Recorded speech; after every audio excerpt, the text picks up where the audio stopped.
الحمد لله رب العالمين والصلاة والسلام على سيد المرسلين وعلى آله وصحبه ومن تبعهم بإحسان إلى يوم الدين. أما بعد، أعوذ بالله من الشيطان الرجيم. إنا أنذرناكم عذابا قريبا يوم ينظر المرء ما قدمت يداه ويقول الكافر يا ليتني كنت ترابا. اللہ کے عدل و انصاف کی بات ہو رہی تھی، اور اسی سلسلے میں آج روز قیامت کے کچھ مناظر کا تذکرہ اور اس کا بیان ضروری سمجھتا ہوں، جس سے کہ ہم سب کے ذہن میں وہ صورت تازہ ہو جائے جو روز قیامت پیش آنے والی ہے. اور جب یہ تصور انسان کے ذہن کے اندر جیتا جاگتا ہوتا ہے، ہر وقت اللہ رب العالمین کے عدل و انصاف کا اور اس کے یہاں جزا و سزا کا جو تصور ہے، آخرت میں جنت و جہنم کی جو بات ہے، جو عقیدہ ہے ہمارا، تو وہ عقیدہ اور وہ تصور جب ہمارے ذہن کے اندر تازہ ہوتا ہے تو ہم اس دنیا کے اندر نیکی کی راہ کو اپناتے ہیں اور بدی کے ہر کام سے خود کو دور رکھنا چاہتے ہیں. اور اسی لیے اس عقیدے کو اپنے دل کے اندر ہر وقت زندہ اور تازہ رکھنا بہت ضروری ہے، اور اللہ رب العالمین کی گرفت کا جو تصور ہے اس کو ہر وقت سے ہم بیدار رکھیں. تو روز قیامت ہوگا یہ کہ اللہ رب العالمین عدل و انصاف کو قائم کرے گا. میدان نصب ہوگا جہاں انسان کی نیکی و بدی ہر چیز تولی جائے گی، اور اللہ رب العالمین اپنے تمام تر بندوں اور تمام تر مخلوقات کے درمیان انصاف کو نافذ کرے گا، عدل دلائے گا. اسی سلسلے میں ایک منظر اس طرح کا پیش آئے گا کہ ایک بندہ اللہ رب العالمین کے سامنے آئے گا اور اس کے پاس بہت ساری نیکیاں ہوں گی. اس نے اس دنیا کی زندگی میں ڈھیر ساری نمازیں پڑھی، نماز کی پابندی کی ہے، روزہ رکھا ہے، زکوٰۃ اور صدقات کیے ہیں، یعنی ہر طرح کی نیکی اس کے پاس ہوگی. اور یہ وہ نیکی ہوں گی جسے اللہ رب العالمین نے قبول کیا ہے. بندوں کی بہت ساری نیکیاں تو وہ ہوتی ہیں جس کے اندر اخلاص نہیں ہوتا یا سنتوں کی پابندی نہیں ہوتی، بے من سے انسان کرتا ہے،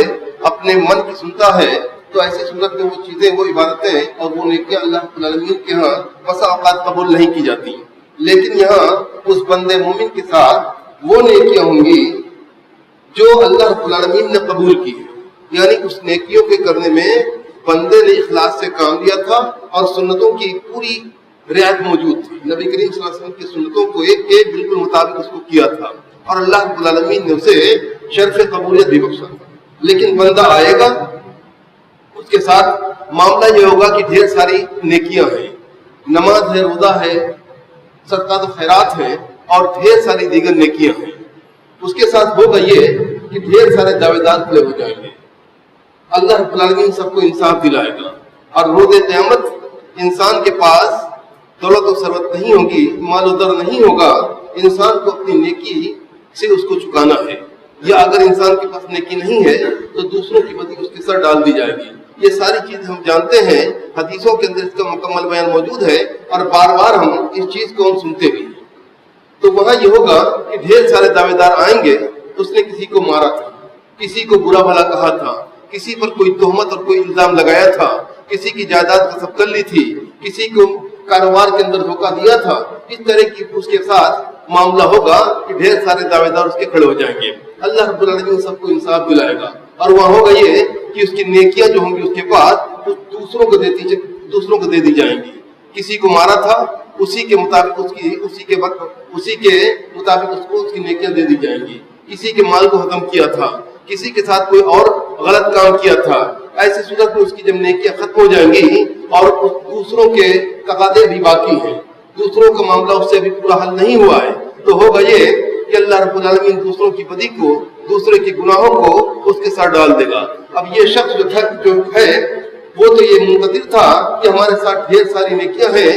ہم کو جنت کی راہ ملے گی، اللہ رب العالمین اپنے رحمت سے ہم کو جنت میں داخل کرے گا،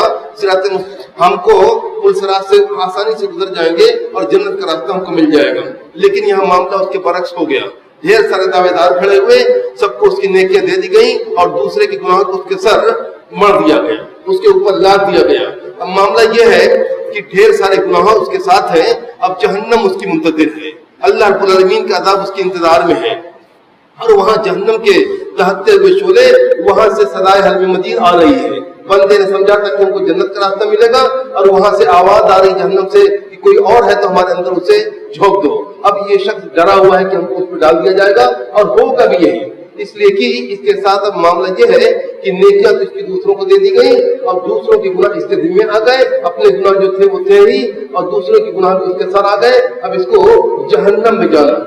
تو یہ چیز ہے، اسی لیے نبی کریم صلی اللہ علیہ وسلم نے کئی ایک حدیثوں کے اندر مومنوں کو آگاہ کیا کہ دیکھو دنیاوی معاملات کو یہیں سلٹا لو، یہیں اس میں لین دین کر لو، گلو خلاصی اپنی یہیں کرا لو، ایسا نہ ہو کہ معاملہ آخرت کے اندر بگڑ جائے۔ اور اللہ رب العالمین نے قرآن کریم کے اندر جا بجا مومنوں کو خطاب کر کے کہا ہے کہ دیکھو یہاں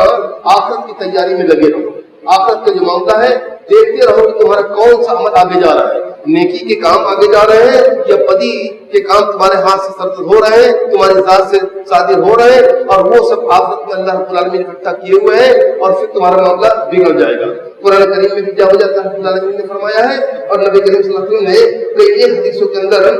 اس کی وضاحت کی ہے کہ دیکھو اس سے یہی گلو خلاصی کرا لو۔ ایک بڑی مشہور حدیث آتی ہے صحیح بخاری کی، اس کے اندر نبی کریم صلی اللہ علیہ وسلم نے فرمایا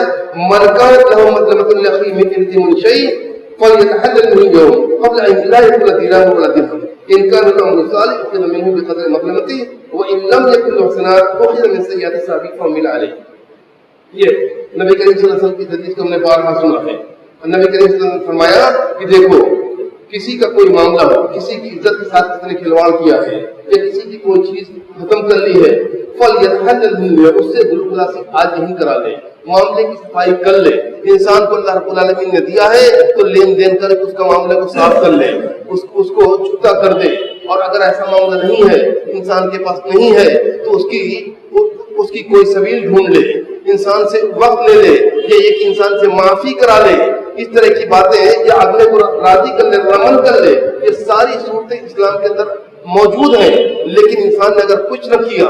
لین دین نہ کیا، اللہ رب العالمین نے دیا تھا اس کو، لیکن دوسرے کا اس نے ختم کر لیا، اس کو نہ دیا، یہ کہ اس کے پاس نہیں تھا لیکن اپنی شان کے لیے ہم کیوں کسی کے سامنے جھکیں گے، اس نے اپنی معافی نہیں مانگی یا اپنے معاملے کی صفائی نہیں کی، تو ایسی صورت میں اس کا معاملہ بہت ہی خطرناک ہونے والا ہے۔ انسان کو اس سے آگاہ ہونا چاہیے۔ نبی کریم صلی اللہ علیہ وسلم نے بالکل واضح الفاظ میں کہہ دیا کہ دیکھو فَلْيَتَحَلَّلْ مِنْهُ، کسی کا معاملہ ہے تو قبل اس کے دینار و درہم نہ رہ جائے۔ روز قیامت اس طرح کا معاملہ نہیں ہوگا کہ انسان کے پاس پونجی ہے، بینک بیلنس ہے، الماری کے اندر تجوری کے اندر جمع ہے، اسے دے دے گا، ایسا کچھ معاملہ نہیں ہوگا۔ انسان کی نیکیاں جو ہوگی وہی کام آئیں گی، اور انسان کی بدی ہے وہی انسان کے لیے مشکلیں کھڑی کریں گی۔ تو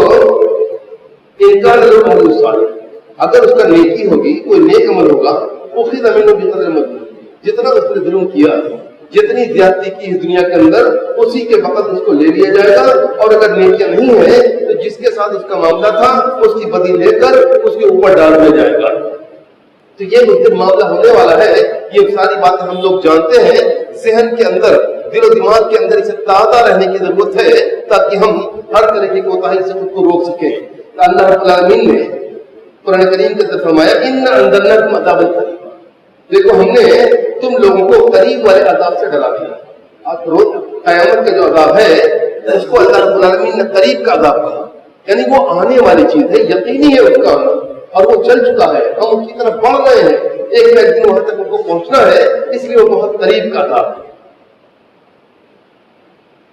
یوم ينظر المرء ما قدمت یداہ، جس دن انسان دیکھے گا کہ اس کے ہاتھوں نے کیا آگے بڑھایا، اس کا عمل دنیا کے اندر کیا تھا، اس کے کرتوت کیسے تھے، اس کے اعمال کیسے تھے، یہ ساری چیزیں انسان اس جانتے۔ انسان کی ساری فکر اس دن یہی ہوگی کہ رزلٹ کیا ہے، نتیجہ کیا ہوا۔ دنیا میں ہم تھے، جو کچھ کیا تھا ساری باتیں اس کو یاد آئیں گی، اور وہ دیکھنا چاہے گا کہ یہ ساری چیزیں کیسی ہیں، ہمارے نامہ اعمال میں ہے کہ نہیں۔ وہ اس کا منتظر ہوگا اور بے حد ڈرا اور سہما ہوا ہوگا کہ یہ ساری چیزیں ہمارے سامنے آنے والی ہیں۔ اور ایک دوسرا مفہوم اس کا یہ بھی ہے کہ انسان کے آگے سب کچھ آگے رہے گا۔ اللہ رب العالمین نے فرمایا ہے سورہ کہف کے اندر وَوَجَدُوا مَا عَمِلُوا حَاضِرًا، جو کچھ انہوں نے کیا ہے سب کو حاضر پائیں گے۔ دنیا کے اندر انسان نے جو بھی عمل کیا تھا، جیسا بھی عمل تھا، وہ انسان اپنے سامنے پائے گا۔ اسی طرح سورہ قیامہ کے اندر اللہ رب العالمین نے فرمایا يُنَبَّأُ الْإِنسَانُ يَوْمَئِذٍ بِمَا قَدَّمَ وَأَخَّرَ، اس دن انسان کو بتلایا جائے گا جو کچھ اس نے مقدم کیا، جو اس نے پہلے کیا یا بعد میں کیا، جو بھی انسان نے اس دنیا کے اندر کام کیا تھا سب کچھ انسان کے سامنے آئے گا۔ وَيَقُولُ الْكَافِرُ يَا لَيْتَنِي كُنتُ تُرَابًا، اور کافر شخص یہ خواہش ظاہر کرے گا کاش میں دنیا کے کاش میں مٹی بن۔ اس انسان اس سلسلے میں نبی کریم صلی اللہ علیہ وسلم کی حدیث ملتی ہے، حدیثیں اس سلسلے میں کئی ایک ہیں جس کے کئی طرق اور شواہد موجود ہیں۔ اس کے اندر نبی کریم صلی اللہ علیہ وسلم نے فرمایا ہے کہ دیکھو اس دن اللہ رب العالمین تمام تر انسانوں اور جنوں اور پہاڑوں کے درمیان انصاف دلائے گا، اور چوپایوں کے درمیان بھی انصاف دلائے گا۔ بے سینگ کی بکری کو سینگدار نے اگر مارا ہے تو اس کو بھی وہاں انصاف دلایا جائے گا، یہاں تک کہ جب کسی کا دوسرے کے ساتھ کچھ لینا دینا نہیں رہ جائے گا، سب کو سب کچھ دلا دیا جائے گا۔ اب کسی جانور کو کسی چوپائے کو کسی سے کچھ لینا دینا نہیں، یعنی جانوروں کو اس طرح سے اللہ رب العالمین انصاف دلائے گا کہ اگر کسی جانور نے کسی کو مارا ہے تو دوسرے کو موقع دیا جائے گا کہ تم اسے اتنا ہی مار دو۔ اب جب سب کا معاملہ طے ہو گیا، سارے چوپایوں کا معاملہ طے ہو جائے گا، سارے جانوروں کا معاملہ طے ہو جائے گا، تو ان سے اللہ رب العالمین کہے گا کونوا ترابا،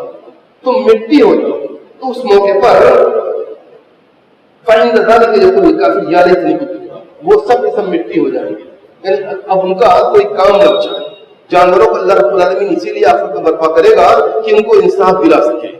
ان کے لیے جنت و جہنم نہیں بنی، وہ کسی شریعت کے پابند نہیں ہے، وہ کسی کام کے مکلف نہیں تھے، لیکن چونکہ دنیا کے اندر اس نے کسی دوسرے جاندار کے ساتھ اگر زیادتی کی ہے تو اس جاندار کو اللہ رب العالمین انصاف دلائے گا، اس لیے کوئی انصاف کرنے والا ہے، اسے ظلم گوارا نہیں ہے، اور ہر جاندار کو انصاف دلا کے رہے گا۔ تو اس دن ان جانوروں کو بھی اللہ رب العالمین جو برپا کرے گا اسی مقصد سے برپا کرے گا کہ ان کو انصاف دلا دے۔ جب انصاف دلا دیا جائے گا تب ان کا کوئی کام نہ بچے گا، تب اللہ رب العالمین ان سے کہے گا کونوا ترابا، تم سب مٹی ہو جاؤ۔ اس موقع پر وہ سب کے سب مٹی ہو جائیں گے۔ کفار دیکھیں گے کہ یہ مٹی ہو گئے، اب ان کا کچھ دینا دینا نہیں رہا، ان کا وجود ختم ہو گیا، وہ بھی چاہیں گے کہ ہم کو بھی جہنم سے نجات مل جائے۔ جو لوگ جن کے گناہ زیادہ ہوں گے، جن کو جہنم میں جانا ہے، وہ سب کے سب یہی خواہش ظاہر کریں گے کاش میں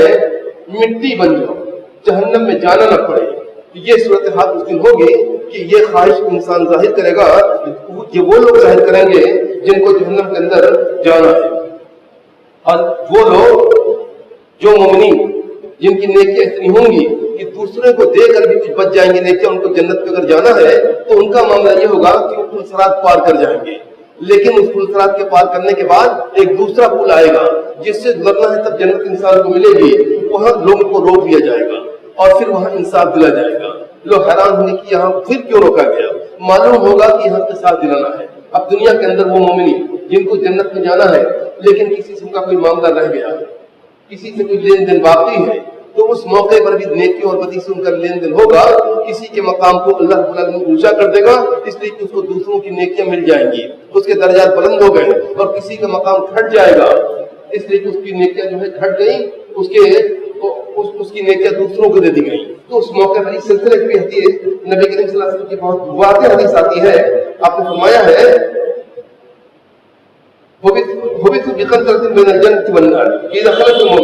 مومنون جب نکل جائیں گے پل صراط کو پار کر لیں گے،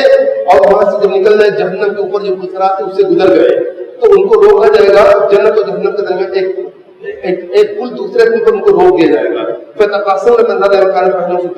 دنیا کے اندر جو مظالم تھے اس کو چکایا جائے گا، حتیٰ اذا نقوا